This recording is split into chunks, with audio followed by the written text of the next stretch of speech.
Pada akhirnya, kamu membayar dengan tubuhmu, ya. Ya, kalau tidak begitu, tidak akan bisa. Kamu tidak bersalah. Hanya orang tuamu saja yang tidak becus. Ini adalah adegan di Venezuela, di mana seorang wanita kaya melemparkan kata-kata pedas dan sindiran kepada temannya yang akan pergi ke Indonesia. Sebelum saya menceritakan situasi ini, tahukah Anda bahwa rata-rata gaji bulanan pekerja di Venezuela hanya sekitar 500.000 rupiah? Karena itu, dikatakan bahwa hanya dengan melakukan pekerjaan paruh waktu sederhana di Indonesia selama sebulan, seorang wanita bisa mendapatkan gaji setara dengan 3 atau 4 tahun di Venezuela. Karena keadaan inilah, banyak sekali wanita yang hidupnya berubah drastis di Indonesia. Tokoh utama yang akan saya perkenalkan juga seorang wanita Venezuela yang, ketika hendak berangkat ke Indonesia, dilempari kata-kata sinis seperti, kamu akan membayarnya dengan tubuhmu.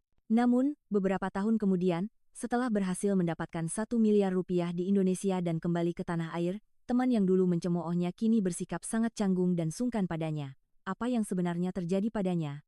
Halo, nama saya Belen. Saya lahir di sebuah desa terpencil di pegunungan Venezuela. Sejak saya sangat kecil, keluarga saya miskin.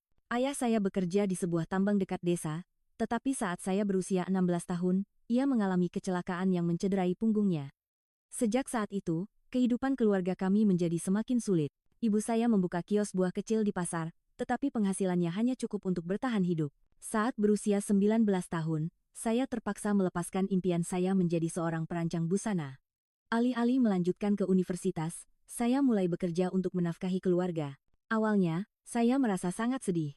Setiap malam, saya membuka buku sketsa saya dan menangis, namun keluarga adalah prioritas utama, obat-obatan, sewa rumah, biaya sekolah adik-adik saya. Semakin banyak angka yang saya jumlahkan, semakin jauh mimpi saya terasa. Siang hari saya membantu ibu di kios buahnya, dan terkadang merapikan barang di toko kelontong sebelah. Itu pun tidak cukup, jadi pada malam hari saya bekerja sebagai pelayan di sebuah kafe kecil yang sesekali dikunjungi turis. 3 kali seminggu, saya juga bekerja sebagai asisten rumah tangga di keluarga kaya.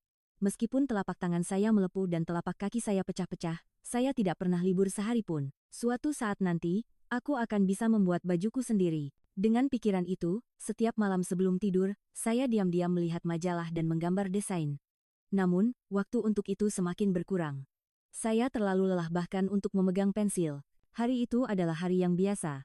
Setelah menyelesaikan pekerjaan pagi di pasar, saya membersihkan rumah orang kaya di sore hari dan bekerja di kafe pada malam hari. Sudah lewat jam 11 malam saat saya menutup toko dan berjalan pulang. Desa kami bukanlah tempat yang ramai dikunjungi turis, jadi jarang sekali melihat orang asing. Itulah sebabnya, malam itu, pemandangan seorang pria asing yang dikepung oleh para perampok sangat mencolok. Itu terjadi di sebuah gang sempit di pinggir desa. Pria itu jelas tersesat. Ada 3 perampok dan tangan mereka menggenggam sesuatu. Sesaat saya ragu. Haruskah saya terjun ke dalam bahaya, atau haruskah saya lewat begitu saja? Namun, kaki saya sudah bergerak. Sejak kecil, saya sering berlari di gang-gang sekitar sini. Saya tahu siapa tinggal di mana, dan toko mana yang buka sampai jam berapa. Saya berlari cepat ke toko terdekat dan meminta bantuan. Bersama pemilik toko itu, kami memanggil penjaga keamanan dari toko-toko lain. Saat saya berteriak, tolong kalian semua keluar, kata saya, lalu berlari kembali ke gang itu. Sambil mengayunkan senter kecil dari ponsel saya berteriak, ada orang di sana, tolong. Para perampok itu terkejut. Mereka juga penduduk sekitar sini, jadi mereka mungkin mengenali suara saya.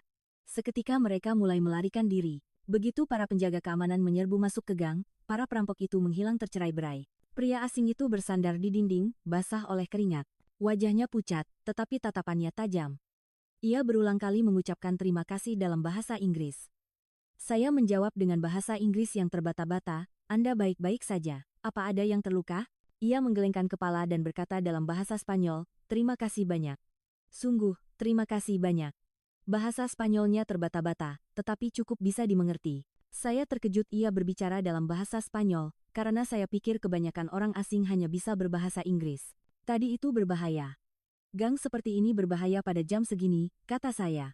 Ia mengangguk dengan ekspresi menyesal. Saya tersesat mencari jalan ke hotel. Saya melihat peta dan malah sampai di sini. Setelah para penjaga keamanan pergi, saya hendak memberitahunya jalan yang aman ke hotel. Namun ia memegang tangan saya dan berkata, tolong, izinkan saya mentraktir Anda makan. Kalau bukan karena Anda, saya pasti dalam masalah besar. Biasanya saya akan menolak. Makan malam dengan pria asing di desa kami tidak dipandang baik. Namun, khusus hari itu, saya sangat lelah dan lapar. Selain itu, saya bisa merasakan ketulusan dari tatapannya. Ada warung makan kecil yang buka 24 jam di dekat sini. Jadilah kami masuk ke sebuah warung makan kecil di pusat desa, di sebelah pom bensin. Sudah lewat tengah malam, jadi hanya kami berdua pelanggan di sana. Ia memperkenalkan diri. Nama saya Budi Santoso, saya dari Indonesia. Blend, jawab saya singkat. Ia tersenyum dan mengulangi nama saya. Blend. Nama yang indah. Sambil makan, kami perlahan-lahan mulai mengenal satu sama lain. Pak Budi adalah seorang manajer di tim pengembangan sumber daya luar negeri di sebuah perusahaan bernama Pertamina dari Indonesia. Ia mengatakan sedang dalam perjalanan bisnis untuk negosiasi pasokan minyak mentah dari negara kami. Rapat terakhir hari ini selesai larut malam. Saya tersesat di gang dalam perjalanan kembali ke hotel, jelasnya. Saya mengangguk, desa kami bukan daerah wisata dan petanya tidak terawat dengan baik. Sehingga orang luar mudah tersesat. Seiring percakapan berlanjut, saya sedikit demi sedikit menceritakan kisah saya. Keadaan keluarga saya yang miskin, impian menjadi perancang busana yang harus saya lepaskan, dan kehidupan saya saat ini.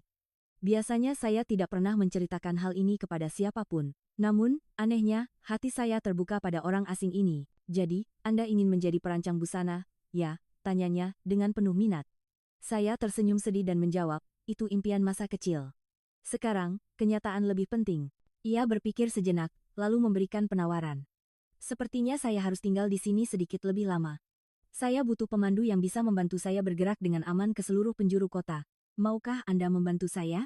Saya terkejut. Saya bukan pemandu profesional. Ia menggeleng.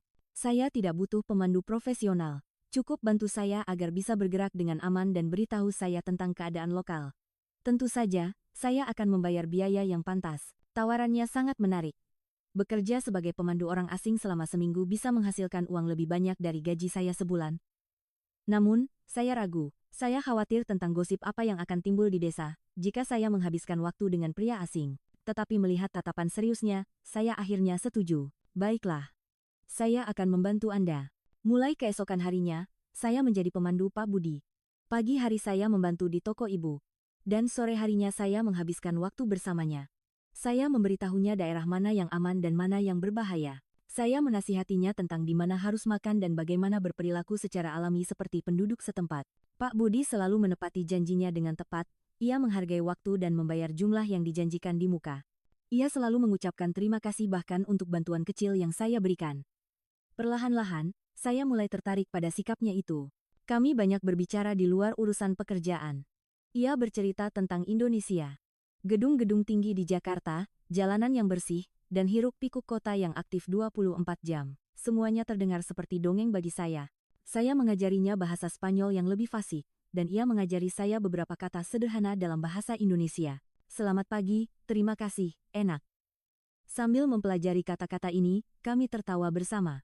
Seiring berjalannya waktu, jarak di antara kami semakin menipis. Ia 10 tahun lebih tua dari saya, tetapi saya tidak merasakan perbedaan usia itu. Ketulusannya, keseriusannya, dan perhatiannya yang hangat membuat saya merasa nyaman. Setelah seminggu berlalu, gosip mulai menyebar di desa. Katanya Belen pacaran dengan pria asing demi uang. Dia bilang mau jadi perancang busana, akhirnya malah dijual ke pria asing, kan? Kata-kata seperti itu sampai ke telinga saya. Yang paling menyakitkan adalah kata-kata dari Maria, teman yang saya kenal sejak kecil. Maria adalah putri dari keluarga terkaya di desa. Dulu kami sering bermain bersama, tetapi seiring kami tumbuh dewasa, kami menjadi semakin jauh. Ia melanjutkan ke universitas, sementara saya mulai bekerja. Suatu hari saat bertemu di pasar, Maria berkata dengan sinis. Karena tidak punya uang, kamu menggait pria untuk memperbaiki hidupmu, ya. Kalau dijual seperti itu, apa yang akan tersisa? Kata-kata itu membuat hati saya serasa hancur. Namun, saya tidak menjawab. Ia tidak mengerti situasi saya, tidak tahu pilihan dan pengorbanan apa yang saya hadapi setiap hari. Ketika saya menceritakan ini kepada Pak Budi, ia mendengarkan dengan serius. Orang selalu cenderung menghakimi hal-hal yang tidak mereka pahami. Kamu hidup dengan terhormat. Bukankah kamu melakukan yang terbaik untuk keluargamu? Kata-katanya menjadi penghiburan besar bagi saya. Saya memutuskan untuk tidak lagi mempedulikan gosip. Pekerjaan yang saya lakukan adalah pekerjaan yang terhormat, dan saya hanya melakukan yang terbaik untuk keluarga saya. Beberapa saat sebelum perjalanan bisnisnya berakhir, Pak Budi mengundang saya ke sebuah restoran yang tenang. Itu adalah tempat paling mewah di desa kami. Saya sedikit gugup, tetapi saya merasa aman bersamanya. Sambil makan, ia dengan hati-hati membuka pembicaraan. Belen, maukah kamu mencoba bekerja di Indonesia? Standar upah di negara kami tinggi. Penghasilan sebulan bekerja di Indonesia lebih besar daripada setahun bekerja di sini. Seketika, napas saya seakan berhenti. Indonesia, tempat itu terlalu jauh dan asing bagi saya. Namun, pada saat yang sama, rasanya seperti sebuah kesempatan baru. Apakah itu benar-benar mungkin? Ia mengangguk. Tentu saja. Saya bisa membantu mengurus visa kerja. Dan saya akan membantu sampai kamu bisa menetap pada awalnya. Orang yang tulus sepertimu pasti bisa berhasil di Indonesia. Malam itu saya tidak bisa tidur. Pergi ke Indonesia berarti meninggalkan segalanya dan memulai awal yang baru. Keluarga, teman, lingkungan yang akrab, saya harus meninggalkan semuanya. Namun, jika saya tetap di sini, saya akan terus berjuang untuk bertahan hidup sehari-hari, dan mimpi saya akan semakin menjauh. Setelah beberapa hari merenung, saya membuat keputusan. Saya akan pergi ke Indonesia. Ketika saya memberitahu orang tua saya, ibu saya menangis. Untuk apa pergi sejauh itu? Namun, ayah saya menggenggam tangan saya erat-erat dan berkata, jika kamu bahagia, itu adalah kebahagiaan kami. Pergilah dan temukan hidupmu sendiri. Ketika berita kepergian saya ke Indonesia menyebar di desa, semakin banyak gosip yang beredar, Belen akan dijual ke pria Indonesia. Dia menjual tubuhnya demi uang untuk pergi ke luar negeri. Kata-kata seperti itu masuk ke telinga saya. Maria bahkan lebih parah. Setiap kali saya lewat, ia berbisik-bisik dengan teman-temannya. Dijual berapa? Setidaknya kamu dapat harga 1 miliar, kan? Kata-kata itu menyakitkan, tetapi saya memutuskan untuk tidak mempedulikannya. Ini adalah hidup saya, pilihan saya. Ini adalah proses mencari kehidupan yang lebih baik dari kemiskinan. Tidak ada yang berhak menghakimi saya. Malam sebelum keberangkatan, saya makan malam terakhir bersama keluarga. Adik-adik saya sedih, tetapi saya berjanji pada mereka. Aku pasti akan kembali setelah mendapatkan uang. Saat itu, kita semua akan lebih bahagia. Keesokan paginya, sesuai janjinya, Pak Budi datang menjemput saya di bandara. Ia menyapa keluarga saya dengan sopan dan berjanji, jangan khawatir, saya akan membantu Belen agar bisa menetap dengan baik di Indonesia. Sebelum naik pesawat, saya melambaikan tangan terakhir kali kepada keluarga. Air mata mengalir, tetapi saya menahannya. Ini bukan saat untuk menangis, melainkan saat untuk merayakan awal yang baru. Sambil memandangi tanah Venezuela yang semakin mengecil dari jendela pesawat, saya mengulang dalam hati, ini adalah caraku memilih diriku sendiri. Hidupku akan kubangun sendiri. Demikianlah, saya terbang ke negara asing, Indonesia. Ada rasa takut, tetapi lebih besar rasa gembira. Saya punya firasat bahwa ini akan menjadi titik balik dalam hidup saya. Dan firasat itu benar, hidup saya mulai berubah total sejak hari itu. Saat saya menginjakkan kaki di Bandara Internasional Soekarno-Hatta, rasanya seperti datang ke planet lain. Bandara itu sangat bersih dan teratur. Skala dan ketertiban yang tak terbayangkan di Venezuela terbentang di depan mata saya. Orang-orang bergerak ke arah yang sama, dan tidak ada satupun sampah terlihat. Langit Indonesia yang pertama kali saya lihat setelah keluar dari bandara berwarna biru jernih. Di kejauhan, gedung-gedung tinggi menjulang seakan menusuk langit. Pak Budi tersenyum sambil membawa barang bawaan saya. Selamat datang di Indonesia, Belen. Saya bisa merasakan kebanggaan dalam suaranya. Ia tampak lebih percaya diri di negaranya sendiri. Saya baru sadar betapa ia adalah seorang pendatang di Venezuela. Dalam perjalanan dari bandara ke Jakarta, saya terdiam melihat pemandangan di luar jendela. Jalan tol yang lebar dan bersih, mobil-mobil yang berjalan dengan tertib, dan pemandangan kota yang terhampar tanpa akhir. Semuanya baru dan asing. Sangat berbeda dengan desa tempat saya tinggal. Rasanya seperti melakukan perjalanan waktu ke masa depan. Yang terlihat di sana itu monumen nasional, kata Pak Budi sambil menunjuk sebuah tugu. Taman yang terhampar di sekelilingnya, dan orang-orang yang beraktivitas di sana. Semuanya tampak seperti adegan dalam dongeng. Pak Budi berkata bahwa ia telah menyiapkan sebuah apartemen studio kecil di Kuningan. Untuk sementara, tinggallah di sini sambil membiasakan diri dengan kehidupan di Indonesia. Nanti setelah dapat pekerjaan, kamu bisa pindah ke tempat yang lebih baik. Saya berterima kasih atas perhatiannya, tetapi sekaligus merasa terbebani. Ia sudah mengurus semuanya mulai dari tiket pesawat, sekarang bahkan tempat tinggal. Apartemen studio itu kecil, tetapi semua yang dibutuhkan ada di sana. Dapur, kamar mandi, tempat tidur, bahkan mesin cuci kecil. Lebih banyak peralatan elektronik di ruang kecil ini daripada di seluruh rumah saya. Pemandangan malam Jakarta dari jendela lebih indah dari lautan manapun. Mulai besok kita akan mulai mengurus visa, Pak Budi menjelaskan dengan tenang. Ia sepertinya sudah merencanakan semuanya. Awalnya, sebaiknya kamu mendaftar di sekolah bahasa untuk belajar bahasa Indonesia. Selama itu, saya akan membantu persiapan mencari kerja. Malam pertama, saya tidak bisa tidur. Terlalu banyak pikiran yang berkecamuk di kepala saya, Apakah saya bisa berhasil di negara asing ini? Apakah keluarga saya baik-baik saja? Apakah pilihan ini benar-benar tepat? Namun, di antara semua pikiran itu, ada satu keyakinan, harapan bahwa di sini, saya mungkin bisa mewujudkan mimpi yang mustahil di Venezuela. Mulai keesokan harinya, jadwal padat dimulai. Kantor imigrasi, pendaftaran KTP untuk orang asing, pembukaan rekening bank. Semua prosedur itu rumit, tetapi bisa terlaksana berkat bantuan Pak Budi. Setelah selesai bekerja, ia selalu meluangkan waktu di malam hari untuk membantu saya. Terkadang ia terlambat karena urusan kantor, tetapi saat itu ia akan memberitahu sebelumnya dan menjelaskan rencana selanjutnya. Belajar bahasa Indonesia ternyata jauh lebih sulit dari yang saya kira. Hurufnya berbeda, pengucapannya juga. Namun, saya belajar di sekolah bahasa selama 4 jam setiap hari. Setelah kelas selesai, saya mengulang pelajaran sendiri, dan malam harinya saya melatih pendengaran sambil menonton sinetron Indonesia. Bulan pertama benar-benar sulit. Saya sering tersesat saat naik KRL. Atau salah saat memesan makanan.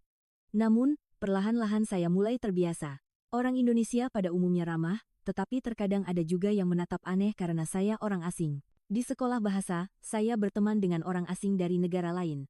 Carlos dari Kolombia, Maria dari Peru, dan Pablo dari Meksiko. Kami menjadi lebih akrab dengan teman-teman yang berbicara bahasa yang sama.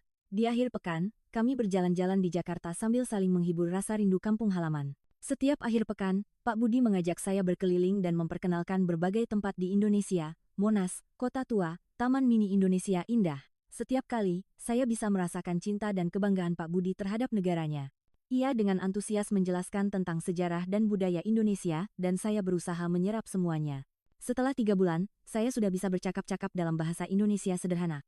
Saat itu, Pak Budi membawa kabar baik tentang pekerjaan. Ada sebuah hotel di kawasan Sudirman yang sedang mencari konsierge untuk tamu asing.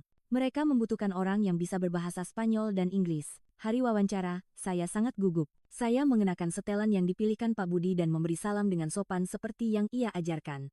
Pewawancara menguji kemampuan bahasa Spanyol dan Inggris saya, dan untungnya saya percaya diri di bagian itu. Bahasa Indonesia saya masih terbata-bata, tetapi saya menunjukkan kemauan untuk belajar. Seminggu kemudian, saya menerima pemberitahuan kelulusan.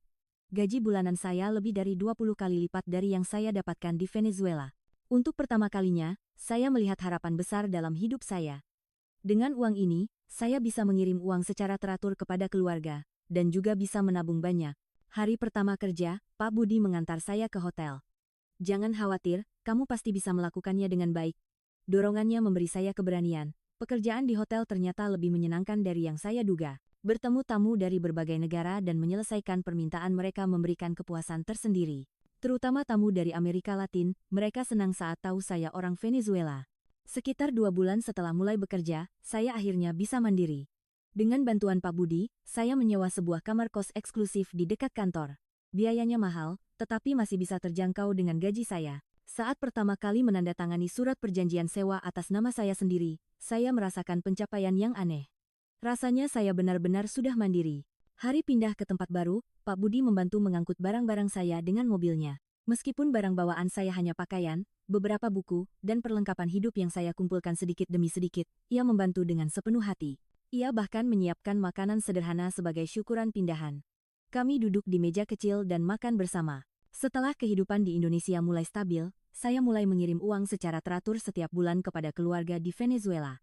Saat pertama kali mengirim uang, ibu saya berterima kasih sambil terisak di telepon. Uang yang kamu kirim bisa untuk biaya operasi ayahmu. Mendengar itu, rasanya semua kesulitan terbayar lunas. Seiring berjalannya waktu, hubungan saya dan Pak Budi juga sedikit demi sedikit berubah. Kami bukan lagi sekadar kenalan atau rekan kerja. Kami telah menjadi hubungan khusus di mana kami saling bergantung dan berbagi cerita. Suatu hari, setelah saya berada di Indonesia selama lebih dari setengah tahun, Pak Budi mengundang saya untuk makan malam istimewa. Itu adalah sebuah restoran dengan pemandangan gemerlap lampu kota Jakarta. Apakah kamu baik-baik saja? Tanyanya. Saya mengangguk. Iya. Semuanya baru dan terkadang sulit, tapi saya bahagia. Terima kasih telah memberikan semua kesempatan ini. Ia terdiam sejenak, lalu melanjutkan dengan hati-hati. Glenn, sebenarnya ada yang ingin saya katakan dengan jujur. Raut wajahnya tiba-tiba menjadi serius. Saya merasakan kecemasan yang entah kenapa. Saya sudah di usia di mana saya harus memikirkan pernikahan. Kata-katanya membuat jantung saya berdebar. Berbagai pikiran melintas di kepala saya. Belen sudah mapan di Indonesia, dan kedepannya pasti bisa menemukan pekerjaan yang lebih baik. Kamu masih muda dan cantik. Kata-katanya terus berlanjut, tetapi tidak masuk ke telinga saya.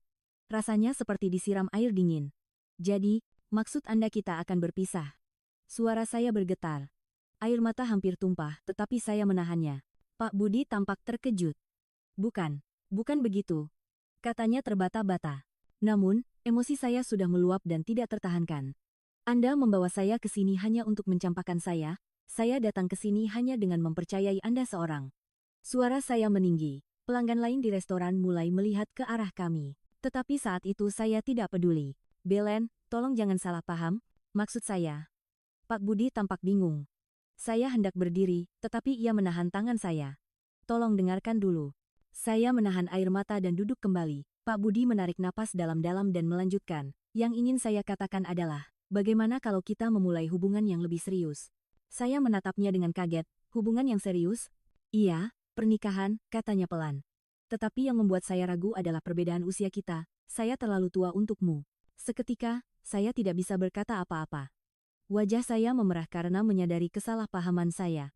Pak Budi melanjutkan, kamu masih muda dan bisa bertemu dengan orang yang jauh lebih baik, tapi, saya benar-benar menyukaimu. Sejak pertama kali bertemu di Venezuela, di dalam hati saya, perasaan yang campur aduk bergejolak.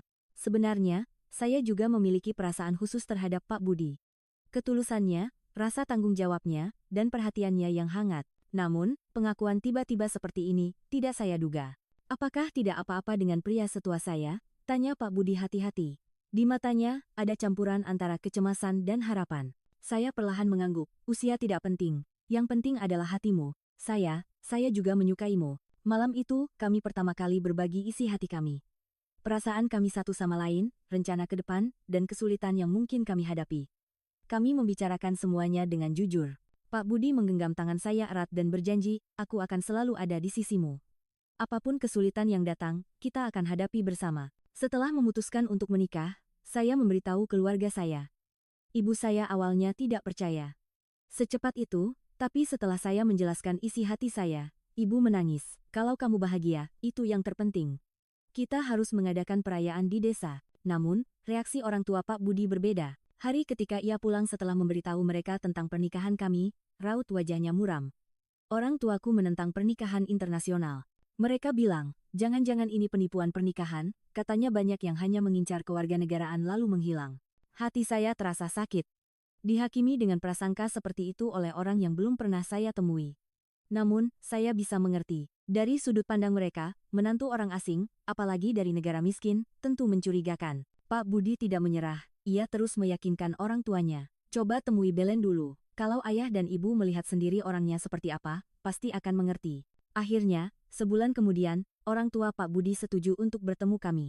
Saya sangat gugup sampai tidak bisa tidur nyenyak selama beberapa hari. Pakaian apa yang harus saya kenakan, apa yang harus saya bicarakan, semuanya membuat saya khawatir. Hari pertemuan, kami menuju rumah orang tua Pak Budi di Bogor. Di dalam mobil, Pak Budi terus menenangkan saya. Jangan khawatir. Kalau orang tuaku mengenalmu, mereka pasti akan menyukaimu. Calon ibu mertua saya terlihat lebih muda dari yang saya bayangkan. Pakaiannya rapi dan tatapannya tajam. Calon ayah mertua saya adalah orang yang pendiam. Keduanya awalnya menatap saya dengan ekspresi waspada. Saat makan, calon ibu mertua melontarkan berbagai pertanyaan. Hubungan keluarga, alasan datang ke Indonesia, rencana ke depan. Saya berusaha menjawab sejujur mungkin. Tentang keadaan keluarga saya yang miskin, tentang saya bekerja untuk membantu keluarga, dan juga tentang mimpi saya. Kalau sudah menikah, apa yang kamu inginkan? Pertanyaan langsung dari calon ibu mertua membuat saya sejenak bingung. Tapi saya segera menata hati dan menjawab, saya hanya ingin hidup dengan kekuatan saya sendiri. Saya ingin menjalankan peran saya tanpa bantuan Pak Budi. Tentu saja, cinta dan dukungannya saya butuhkan, tapi saya tidak ingin bergantung. Jawaban saya mengubah ekspresi calon ibu mertua. Tiba-tiba ia menepuk bahu Pak Budi dan berkata, dasar maling kamu ini, dapat anak sebaik ini dari mana? Reaksi tiba-tiba calon ibu mertua membuat kami semua terkejut. Ia melanjutkan, awalnya ibu khawatir. Beda usianya jauh, dan karena orang asing, pasti ada perbedaan budaya. Tapi anak ini ternyata jauh lebih tegar dari yang ibu kira. Sejak hari itu, calon ibu mertua mulai membuka hatinya. Ia sesekali menelepon menanyakan kabar, dan berkata akan mengajari saya cara memasak masakan Indonesia. Calon ayah mertua juga tampaknya diam-diam menerima saya. Suatu hari, ia berkata singkat, Anakku bertemu dengan orang yang baik, dan kata-kata itu menjadi penghiburan besar bagi saya. Persiapan pernikahan berjalan lebih cepat dari yang saya duga. Kami memilih upacara sederhana daripada pernikahan besar. Pak Budi menyiapkan tiket pesawat agar keluarga saya bisa datang ke Indonesia, tetapi kondisi kesehatan ayah tidak memungkinkan untuk bepergian. Akhirnya, orang tua dan adik-adik saya menghadiri pernikahan melalui panggilan video. Malam sebelum pernikahan, saya kembali menelepon keluarga di Venezuela. Ibu saya berkata sambil menangis, "Melihatmu bahagia, ibu juga ikut bahagia. Sayang sekali tidak bisa berada di sana, tapi hati kami selalu bersamamu." Hari pernikahan, saya mengenakan gaun pengantin sederhana. Mengingat impian saya menjadi perancang busana, saya mendesain sendiri sebagian gaun itu.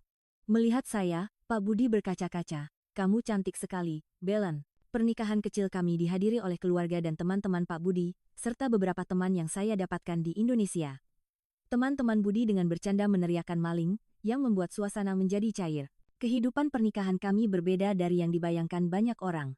Budi bekerja sebagai manajer di Pertamina dan memiliki penghasilan yang baik. Tetapi kami sudah berjanji sebelum menikah untuk hidup sederhana. Kami menyewa apartemen kecil di Jakarta, dan sebisa mungkin mengurangi pengeluaran yang tidak perlu. Kami lebih sering memasak bersama di rumah daripada makan di restoran mewah, dan lebih menikmati berjalan-jalan di taman terdekat daripada berbelanja barang bermerek. Saya tetap bekerja setelah menikah. Saya menangani pemasaran untuk pasar Amerika Latin di sebuah merek fashion internasional dan membangun karir saya sendiri. Budi sepenuhnya mendukung saya bekerja. Lakukan apa yang kamu inginkan. Yang terpenting adalah kamu bahagia. Setiap bulan, kami menabung lebih dari setengah gaji kami.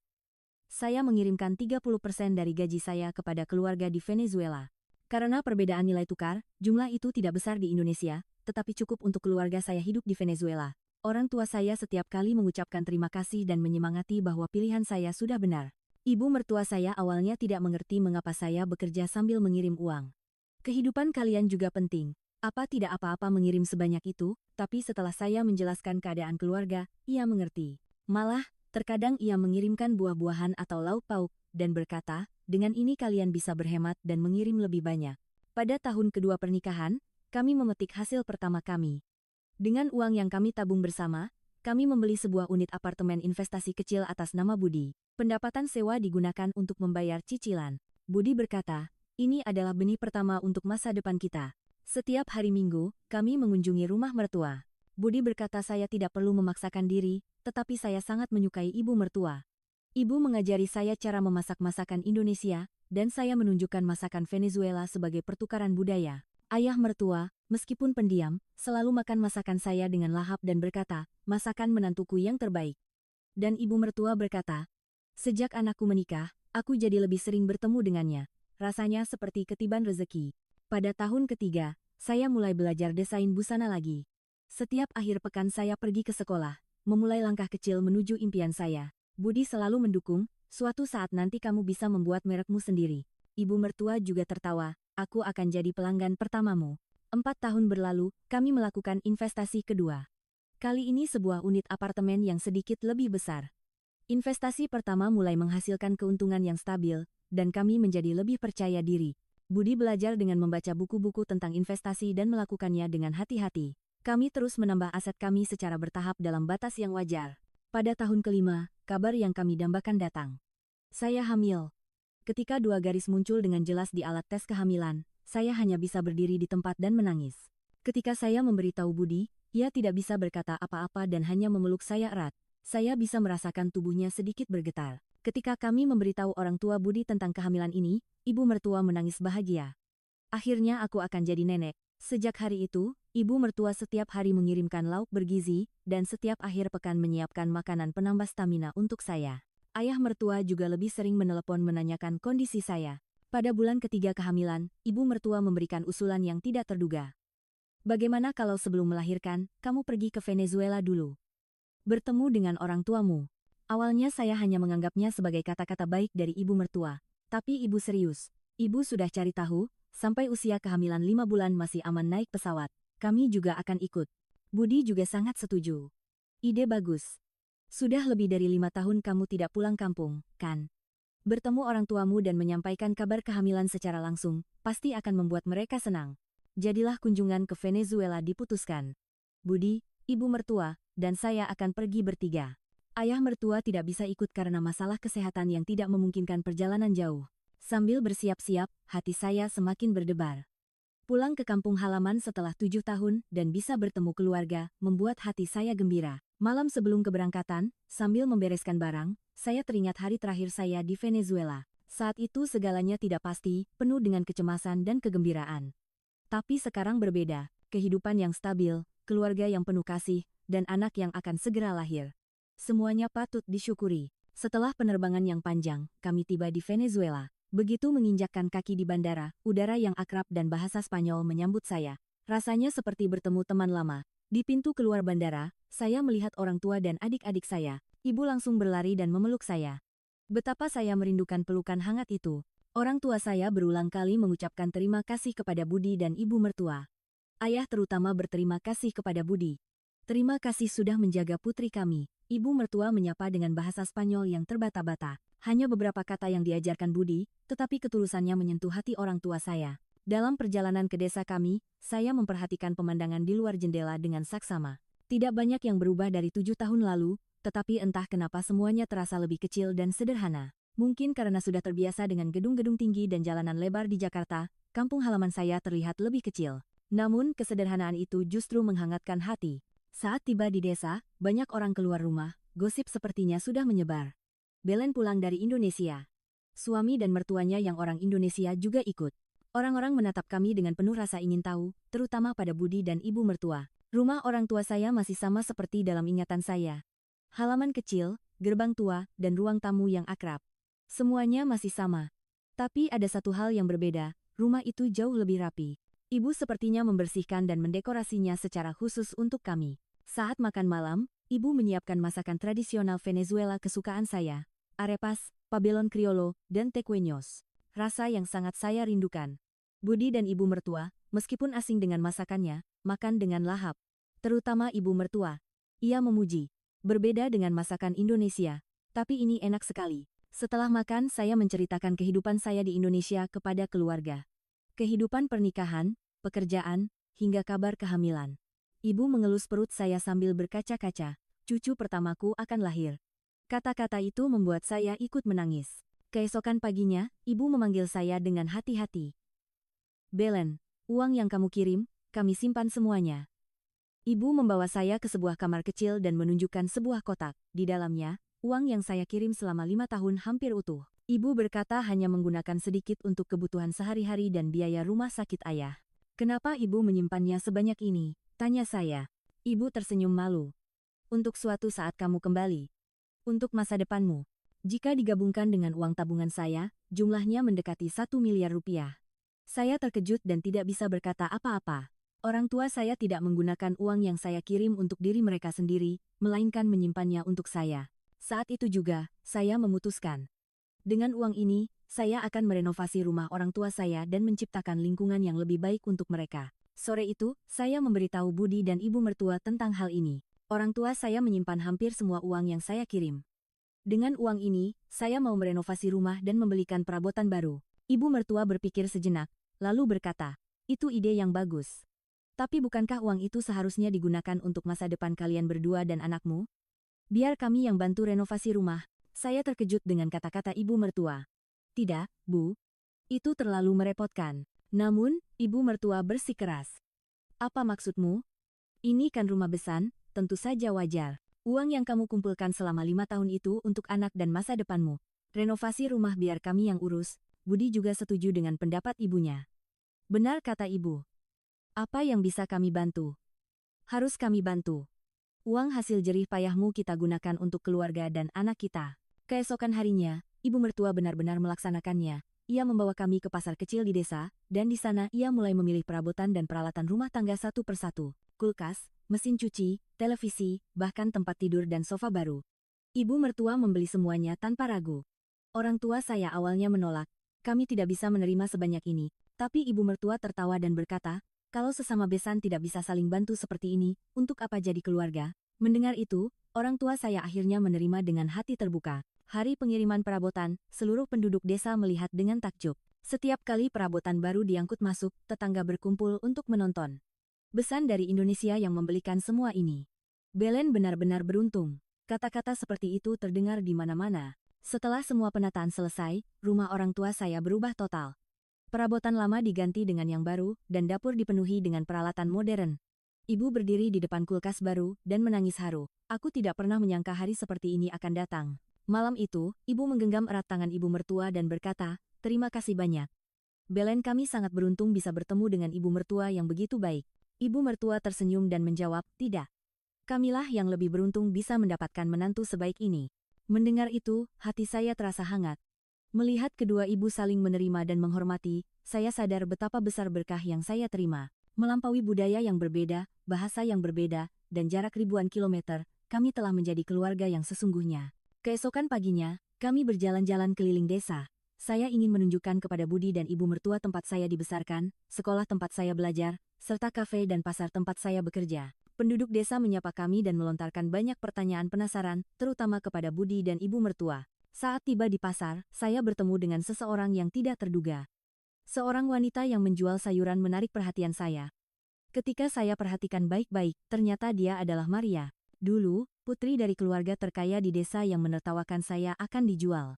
Saya ragu sejenak, lalu mendekatinya. "Maria, halo. Lama tidak bertemu." Ia mengangkat wajahnya dan menatap saya. Sesaat, matanya menunjukkan keterkejutan. Tapi ia segera kembali ke wajah tanpa ekspresi. "Maaf, Bu, ada yang bisa saya bantu?" Ia berpura-pura tidak mengenali saya. Seolah-olah kami baru pertama kali bertemu. Saya bingung sejenak, tetapi tidak ingin memaksakan percakapan. "Tidak, hanya lewat saja." Sebelum saya selesai bicara, saya beranjak pergi. Budi bertanya, "Kenalanmu?" Saya mengangguk. "Teman masa kecil. Tapi sepertinya sekarang kami sudah seperti orang asing." Setelah meninggalkan pasar, saya kebetulan bertemu dengan teman-teman sekolah lama, Rosa, Carlos, dan bahkan Fernando, teman-teman yang tumbuh bersama sejak sekolah dasar. Begitu melihat saya, mereka terbelalak kaget dan berlari menghampiri. "Belen, benarkah ini kamu? Katanya kamu datang dari Indonesia." Carlos menggenggam tangan saya erat dengan gembira. Teman-teman saya mengajak saya, Budi, dan ibu mertua ke sebuah kafe kecil di desa. Itu adalah tempat kami biasa membeli permen saat kecil. Di ruang yang seakan tak tersentuh waktu itu, teman-teman saya menghujani saya dengan pertanyaan. "Benarkah kamu datang dari Indonesia? Bagaimana kabarmu? Kenapa tidak ada kabar selama ini?" Fernando, dengan senyum usilnya yang khas, menatap suami saya yang orang Indonesia. "Suamimu benar-benar kaya, ya, sampai bisa membawa ibu mertua datang ke Venezuela begini." Mendengar itu, Rosa menyikut lengannya. "Jangan tidak sopan begitu. Hati-hati bicaranya." Budi tidak sepenuhnya mengerti bahasa Spanyol, tetapi ia sepertinya menangkap suasananya dan tersenyum. Sambil duduk di kafe dan minum coklat panas, saya iseng bertanya tentang Maria. Ekspresi teman-teman saya langsung menegang. Carlos berbisik, "Maria sedang dalam kesulitan besar. Keluarganya bangkrut total." Rosa menjelaskan lebih lanjut. Ayahnya gagal dalam bisnis dan terjerumus dalam perjudian. 2 tahun lalu, rumah besar mereka juga dijual. Sekarang mereka menyewa kamar kecil di sudut pasar. "Benar. Kolam renang di halaman rumah mereka itu sekarang seperti mimpi saja," tambah Fernando sambil menghela napas. Rencana studi ke Amerika yang selalu ia banggakan saat sekolah juga batal. Dia bahkan tidak bisa kuliah. Sekarang katanya setiap subuh dia sudah datang untuk menjual sayur. Ibunya syok berat sampai kesehatannya memburuk. Mendengar cerita itu, hati saya terasa berat. Dulu, Maria selalu memandang rendah saya dan mengabaikan saya karena saya miskin. Tapi sekarang, mendengar keadaannya, saya lebih merasa kasihan daripada dendam. Hidup memang tidak bisa ditebak. "Maria pura-pura tidak kenal saat melihatmu, kan?" kata Charles pelan. "Harga dirinya pasti terluka melihatmu sukses." Rosa menimpali. "Tapi semua orang di desa tahu. Seberapa suksesnya Belen, seberapa berbakti dia pada orang tuanya. Kisahmu sudah jadi semacam legenda di sini." Teman-teman saya terus ingin mendengar cerita saya. "Seperti apa Budi? Bagaimana kehidupan di Indonesia? Apa pekerjaan saya?" Pertanyaan tak henti-hentinya mengalir. Saya menjawab sejujur mungkin. Tentang kemajuan Indonesia, jalanannya yang bersih, dan lingkungan hidup yang aman. "Apakah Indonesia benar-benar semaju yang kita lihat di TV?" tanya Fernando. Saya mengangguk. "Iya, tapi persaingannya juga ketat, dan hidupnya sibuk. Kadang aku rindu suasana santai di desa ini." Carlos berkata dengan tatapan iri, "Aku ingin pergi ke Indonesia sepertimu. Di sini tidak ada masa depan." Rosa setuju. "Kamu benar-benar beruntung. Itu adalah pilihan yang berani." Mendengar itu, saya berpikir sejenak. Bukan karena beruntung, melainkan keputusan berani yang saya ambil di tengah ketakutanlah yang membawa saya sampai ke sini. Namun, saya juga mengerti perasaan teman-teman saya. Melihat tatapan mereka yang memimpikan masa depan yang lebih baik di desa kecil ini, saya seperti melihat diri saya di masa lalu. Setelah berpisah dengan teman-teman, perasaan saya campur aduk. Di satu sisi, ada rasa lega bahwa pilihan saya benar, tetapi di sisi lain, memikirkan Maria membuat hati saya berat. Anak yang dulu memandang rendah saya kini berpura-pura tidak kenal di depan saya, pembalikan keadaan ini terasa pahit. Kembali ke hotel, saya menceritakan semua yang terjadi hari ini kepada Budi. Pertemuan dengan Maria, dan perasaan saya yang rumit. Budi mendengarkan dengan tenang, lalu berkata, orang akan menuai apa yang mereka tabur. Apa yang dimiliki temanmu itu adalah hasil kerja keras orang tuanya, bukan miliknya sendiri. Kamu berjuang dari bawah, dan sekarang kamu pantas menerima hasilnya. Kata-katanya membuat saya merenung. Benar. Keberadaan saya di sini bukanlah kebetulan. Saya tidak menyerah di tengah lingkungan yang sulit, berusaha demi mimpi, dan berani mengambil pilihan saat kesempatan datang. Dan pilihan itulah yang membentuk saya sekarang. Hari terakhir, berpamitan dengan orang tua terasa berat. Terutama karena harus pergi jauh lagi dalam keadaan hamil. Namun, sekarang orang tua saya bisa hidup di lingkungan yang lebih baik, dan beban di hati saya sedikit terangkat. Ibu mengelus perut saya dan berkata, kalau anakmu sudah lahir, pasti bawa ke sini ya. Neneknya ingin bertemu. Saya berjanji. Iya, Bu. Pasti akan saya bawa. Nanti anaknya sudah lebih besar, jadi bisa tinggal lebih lama. Sebelum naik pesawat, ibu mertua menggenggam tangan saya erat. Itu adalah waktu yang menyenangkan. Melihat kampung halamanmu, aku jadi mengerti bagaimana kamu dibesarkan. Kamu benar-benar anak yang hebat. Kata-kata itu membuat saya menangis. Saya kembali sadar betapa besar berkah memiliki ibu mertua yang mengerti dan menerima saya. Di dalam pesawat kembali ke Indonesia, saya memandangi jendela sambil mengenang minggu yang telah berlalu. Pertemuan kembali dengan orang tua, perhatian hangat dari ibu mertua, hingga pertemuan tak terduga dengan Maria. Semua momen itu meninggalkan jejak mendalam di hati saya. Meninggalkan kampung halaman terasa lebih berat daripada 7 tahun lalu, tetapi kali ini hati saya jauh lebih ringan. Karena orang tua saya bisa hidup di lingkungan yang lebih baik, dan saya mendapatkan keyakinan bahwa pilihan saya sudah benar. Saat tiba di Bandara Soekarno-Hatta, ayah mertua datang menjemput. Biasanya ia pendiam, tetapi hari itu senyum mereka di wajahnya. Selamat datang kembali. Tidak lelah, kan? Perhatian hangat ayah mertua seakan mengurangi sedikit rasa lelah saya. Sesampainya di rumah, saat kami membongkar barang dan beristirahat, ibu mertua menunjukkan foto-foto yang diambil di Venezuela kepada ayah mertua. Aku jadi berpikir, Belen kita ini sudah berjuang keras ya. Bisa tumbuh jadi anak sehebat ini di desa kecil itu, benar-benar luar biasa. Kata-kata ibu mertua menghangatkan hati saya. Setelah kembali ke Indonesia, kami mulai persiapan persalinan secara serius. Pada usia kehamilan 7 bulan, dokter mengatakan semuanya normal. Sambil mendekorasi kamar bayi dan menyiapkan perlengkapan satu persatu, rasa gembira dan deg-degan semakin besar. Budi terutama membeli banyak buku untuk anak. Anak kita nanti akan belajar 2 bahasa, Indonesia dan Spanyol. Harus disiapkan dari sekarang. Menjelang tanggal persalinan, ibu mertua hampir setiap hari datang ke rumah kami. Ia membawakan makanan khusus untuk ibu hamil, atau memberikan nasihat seputar persalinan. Awalnya saya bingung dengan perbedaan budaya persalinan Indonesia dan Venezuela. Tetapi lambat laun saya bisa merasakan perhatian dan kasih sayang di baliknya. Terutama bubur sumsum buatan ibu mertua yang mudah dicerna sangat cocok di lidah saya, dan kemudian ia bahkan mengajari saya resepnya agar bisa memasak sendiri. 1 bulan sebelum persalinan, kantor memberikan cuti hamil. Rekan-rekan kerja mengadakan pesta kecil untuk merayakan dan memberi hadiah baju bayi yang lucu. Karena saya bekerja di merek fashion internasional, banyak rekan kerja saya juga orang asing. Mereka selalu tertarik dengan kisah pernikahan internasional kami, dan kali ini mereka secara khusus menyampaikan ucapan selamat. 1 minggu sebelum tanggal perkiraan lahir, kontraksi tiba-tiba datang. Budi segera membawa saya ke rumah sakit dan menghubungi orang tuanya. Proses persalinan ternyata lebih lama dari yang saya duga. Setelah 16 jam, akhirnya bayi kami lahir ke dunia. Seorang putra yang mungil dan lembut, sangat mirip dengan Budi. Saat menggendong bayi di pelukan saya diselimuti oleh perasaan yang tak terlukiskan. Sulit dipercaya bahwa makhluk kecil ini ada dalam dekapan saya. Budi tidak bisa menahan air mata dan menggenggam tangan mungil putranya. Terima kasih, Belen. Sungguh. Terima kasih. Ketika mertua saya masuk ke kamar, ibu mertua langsung menangis begitu melihat cucunya. Ini, cucuku. Aku tidak bisa lebih bersyukur lagi. Ayah mertua juga berkaca-kaca. Baru pertama kali saya melihatnya menangis seperti ini, padahal biasanya ia jarang menunjukkan emosi. Kami menamai bayi kami Adi.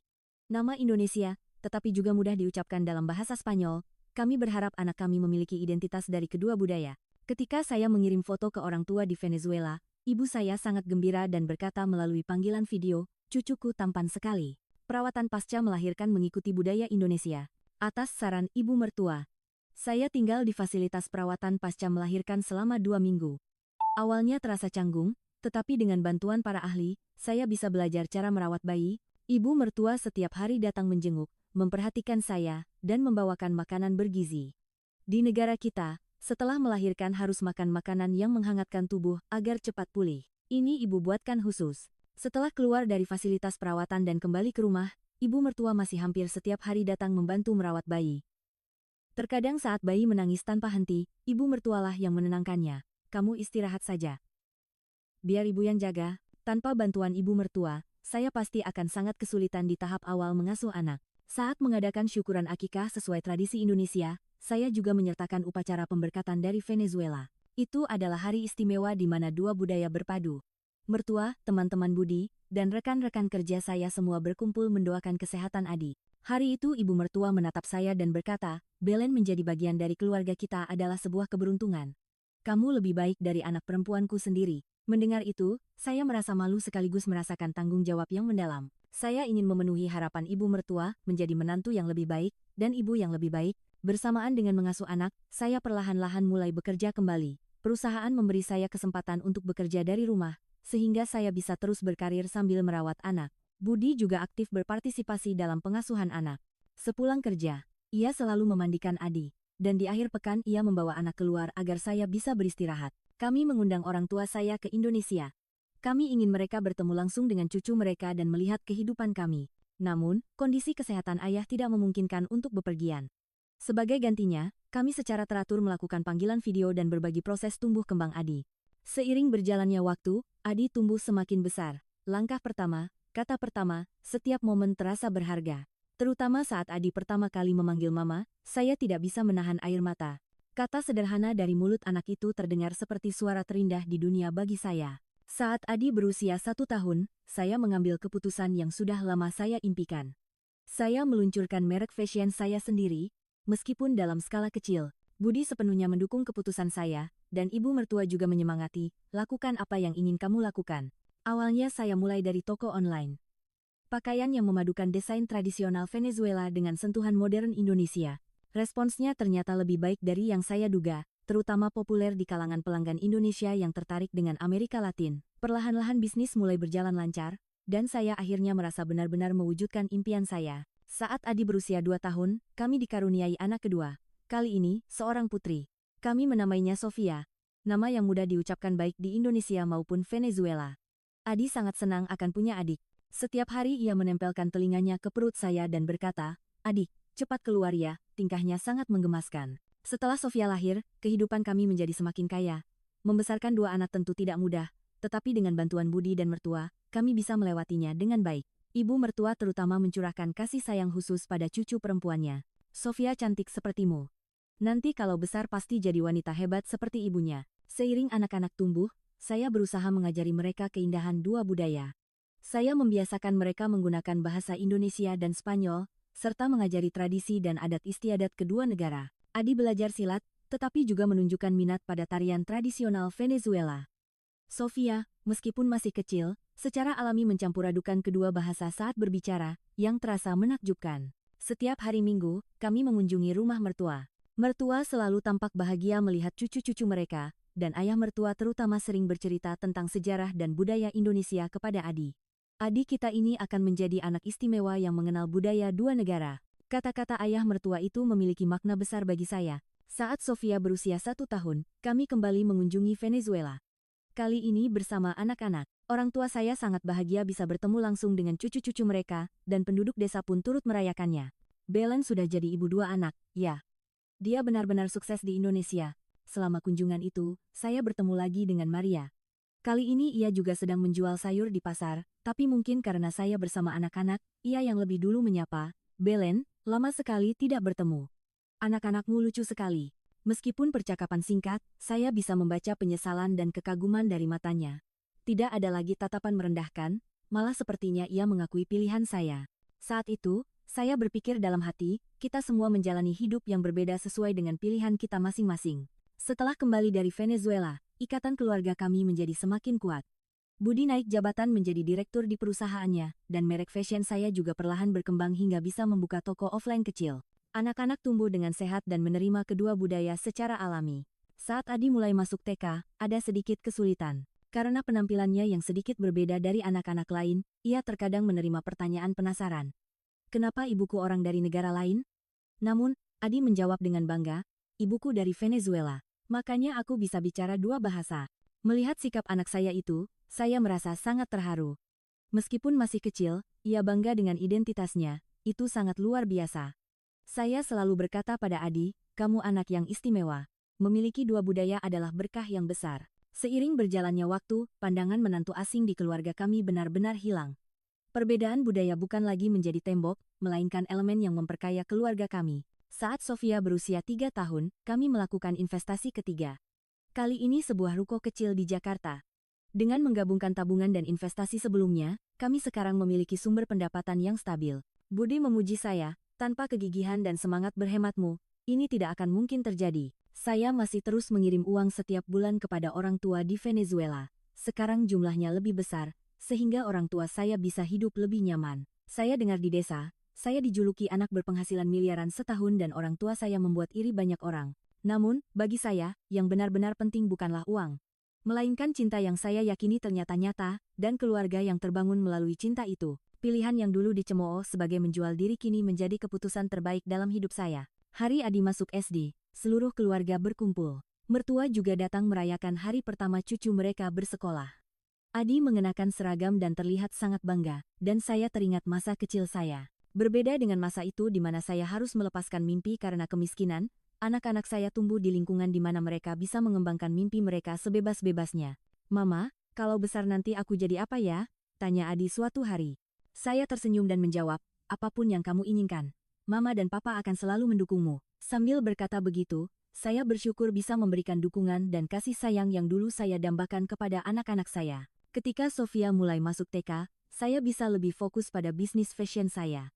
Sekarang saya sudah punya beberapa karyawan dan lini produk pun diperluas. Terutama produk yang menggabungkan sulaman tradisional Venezuela dengan desain modern sangat populer. Ini adalah hasil dari perpaduan dua identitas saya menjadi satu. Suatu hari, saya mendapat permintaan wawancara dari sebuah majalah fashion.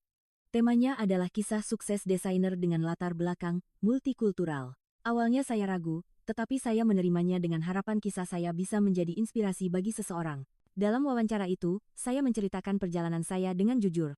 Masa kecil yang miskin, saat memutuskan untuk pergi ke Indonesia, hingga kebahagiaan saat ini. Setelah wawancara itu dimuat, responsnya luar biasa. Terutama dari para wanita yang menikah secara internasional dan orang asing yang ingin mengejar mimpi di Indonesia, saya menerima banyak pesan dukungan. Mereka berkata menemukan harapan dalam cerita saya, saat itu saya memutuskan. Suatu saat nanti, saya ingin membalas bantuan yang pernah saya terima kepada orang lain. Saat Adi berusia 8 tahun dan Sofia 6 tahun, saya mendirikan sebuah yayasan kecil. Yayasan bernama Dua Jembatan ini bertujuan untuk mendukung pertukaran budaya dan kesempatan pendidikan antara Indonesia dan Amerika Latin. Budi sepenuhnya setuju dengan ide saya, dan mertua juga mendukung, itu ide yang bagus, Belen. Sebagai proyek pertama yayasan, kami membangun sebuah perpustakaan kecil di desa asal saya di Venezuela. Perpustakaan yang dilengkapi dengan buku-buku berbahasa Indonesia dan Spanyol ini menjadi jendela bagi anak-anak desa untuk melihat dunia baru. Hari peresmian, orang tua saya menangis bangga. Tidak kusangka putriku bisa melakukan hal seperti ini. Setelah itu, yayasan terus melakukan berbagai kegiatan seperti dukungan beasiswa dan program pertukaran budaya. Saya terutama berfokus pada menciptakan kesempatan bagi anak-anak muda Venezuela untuk mendapatkan pendidikan di Indonesia. Saya berharap mereka juga bisa melangkah menuju impian mereka, seperti saya dulu. Seiring berjalannya waktu, ikatan keluarga kami menjadi semakin kuat.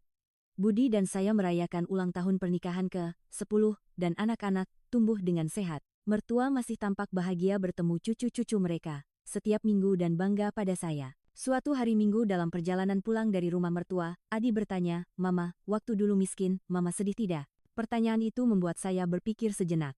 Lalu saya menjawab perlahan, miskin itu bukan hal yang menyedihkan, Nak. Itu adalah alasan untuk berusaha demi kehidupan yang lebih baik.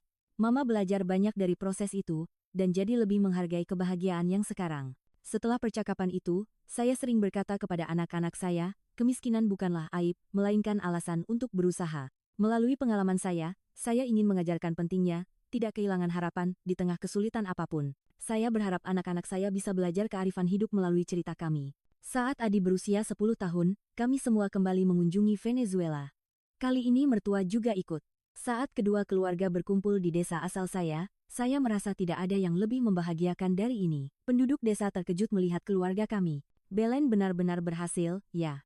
Keluarga dari Indonesia begitu hangat. Terutama, semua orang kagum melihat anak-anak kami yang fasih berbicara bahasa Indonesia dan Spanyol. Maria kali ini juga mendekat dengan lebih ramah dan kami mengobrol. Perasaan di masa lalu sepertinya sudah hilang sepenuhnya.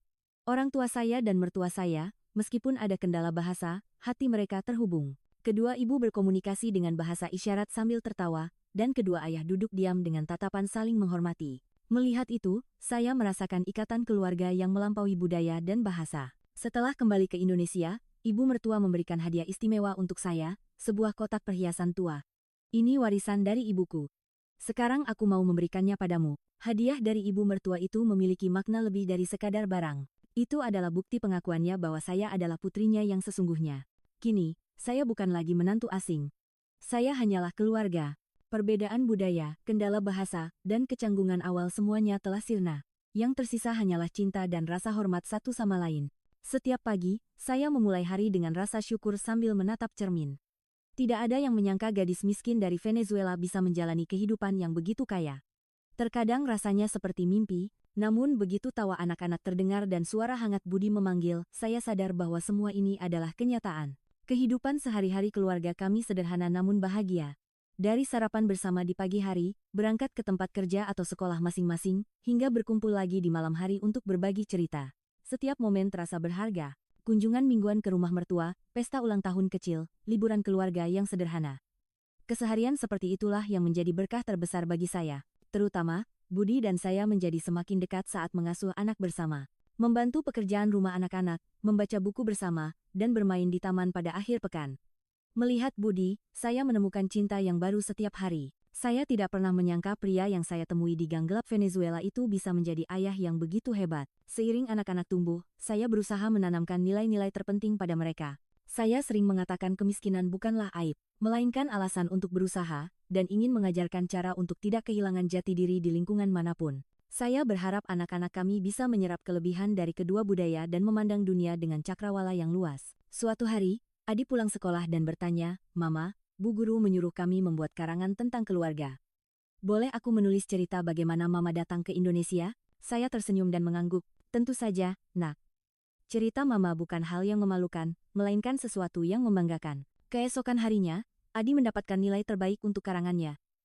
Gurunya memuji bahwa tulisannya menunjukkan pemahaman dan penghargaan terhadap budaya yang berbeda dengan sangat baik. Malam itu, kami mengadakan pesta syukuran kecil, dan mertua juga datang untuk ikut berbahagia. Ibu mertua mengelus kepala Adi dan berkata, "Kamu memiliki dua budaya adalah berkah yang besar. Jadilah orang yang bisa membagikan berkah itu dengan orang lain." Jika saya pikirkan kembali, mungkin semua pilihan dan kebetulan dalam hidup saya adalah untuk momen ini. Bertemu Budi di gang malam itu di Venezuela, memutuskan untuk pergi ke Indonesia, dan tidak menyerah di tengah semua kesulitan. Semua keputusan itu membawa saya ke tempat yang membahagiakan ini. Kedepannya, saya ingin menjadi jembatan kecil yang menghubungkan Indonesia dan Venezuela, dan menjadi harapan baru bagi orang lain. Membagikan cinta dan kesempatan yang saya terima kepada orang lain, itulah tujuan baru dalam hidup saya. Dan di sepanjang jalan itu, keluarga saya akan selalu ada bersama saya. Kehidupan saya di Indonesia masih terus berlanjut. Dan setiap hari tantangan dan kegembiraan baru menanti. Namun, sekarang saya bisa melangkah maju tanpa rasa takut. Karena di sisi saya ada keluarga yang saya cintai, dan di dalam diri saya ada kekuatan dari dua budaya yang menyatu. Kisah seorang gadis miskin dari Venezuela yang menumbuhkan kehidupan baru di Indonesia. Ini bukan sekadar kisah pernikahan internasional atau kisah sukses, melainkan kisah keluarga sejati yang dibangun oleh cinta, keberanian, dan usaha tanpa henti. Dan saya, Belen, hidup di tengah-tengah kisah ini dengan rasa syukur setiap hari.